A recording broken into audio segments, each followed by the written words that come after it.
Assalamualaikum dan salam sejahtera. Alhamdulillah, bersyukur kita kehadiran ilahi kerana dengan limpah dan kurnianya kita dapat bersama-sama pada hari ini. Terlebih dahulu, izinkan saya memperkenalkan diri. Saya Siti Nurbahagiah binti Nasir merupakan seorang pelajar yang berumur 16 tahun dari Sekolah Agama Al-Islahiyah Menengah dengan kod sekolah RSC 001.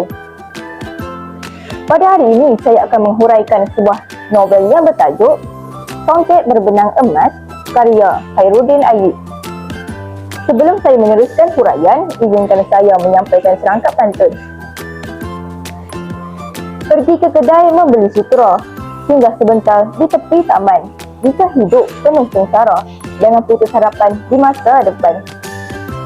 Novel ini mengisahkan kehidupan Dahlia, seorang murid yang cerdik dan disenangi oleh rakan-rakannya. Namun begitu, Dahlia menghadapi masalah keluarga yang menjejaskan tumpuannya terhadap peperiksaan yang bakal didudukinya.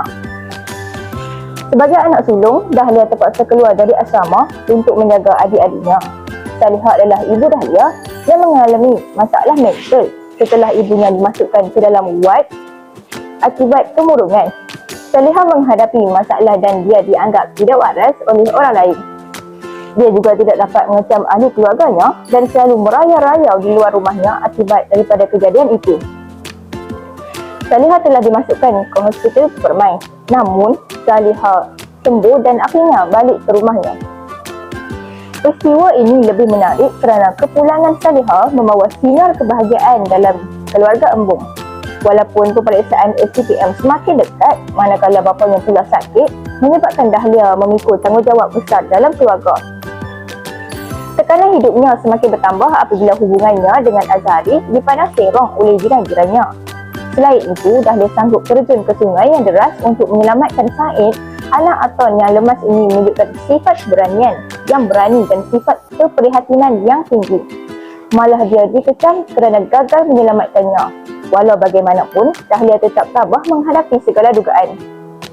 Akhirnya, hasil kesabaran dan kegigihannya, Dahlia berjaya dalam pelajaran dan melanjutkan pengajian ke Jepun serta bertunang dengan Azhari. Dari segi watak dan perwatakan, watak utama ialah Dahlia yang seorang tabah,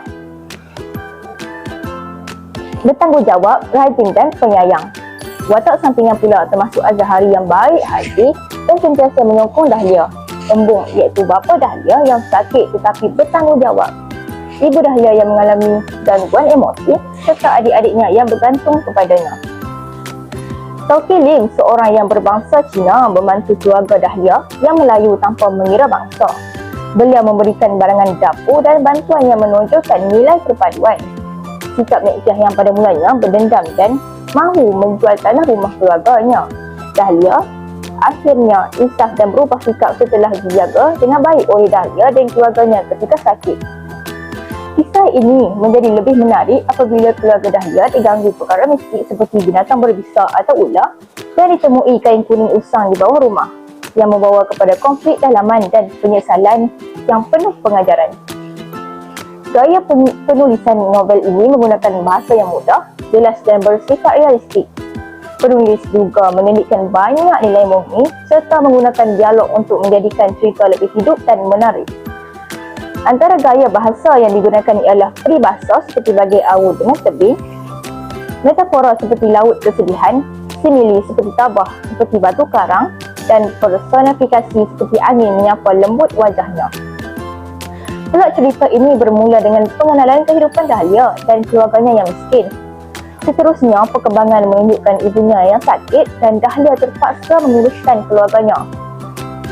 Kerumitan berlaku apabila timbul konflik dengan masyarakat serta kesukaran untuk meneruskan pelajaran. Klimaks ialah saat Dahlia menghadapi tekanan hidup yang memuncak, termasuk peristiwa di sungai. Akhirnya, peleraian menunjukkan kejayaan Dahlia dalam mengubah nasib keluarganya. Dari segi latar tempat termasuk kampung, sekolah, hospital dan asrama. Latar masa ialah zaman moden dan berlaku dalam tempoh beberapa tahun. Latar masyarakat pula menggambarkan masyarakat kampung yang sederhana. Ada yang prihatin dan ada juga yang suka mengumpat. Sebagai rekomendasi, novel ini sangat sesuai dibaca oleh pelajar kerana mengandungi banyak nilai murni seperti ketabahan, kasih sayang dan tanggungjawab.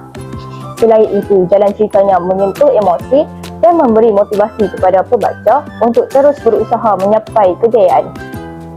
Kesimpulannya, novel Songket Berbenang Emas ini mengajar kita supaya tidak mudah berputus asa walaupun menghadapi pelbagai cabaran dalam kehidupan. Akhir kata daripada saya dengan serangkap pantun. Anak rusa lari ke hutan, singgah minum di tepi teliti. Jika ada salah dan silap tutur kata, mohon maaf sepenuh hati. Sekian daripada saya, wabillahi taufiq wal hidayah. Wassalamualaikum warahmatullahi wabarakatuh.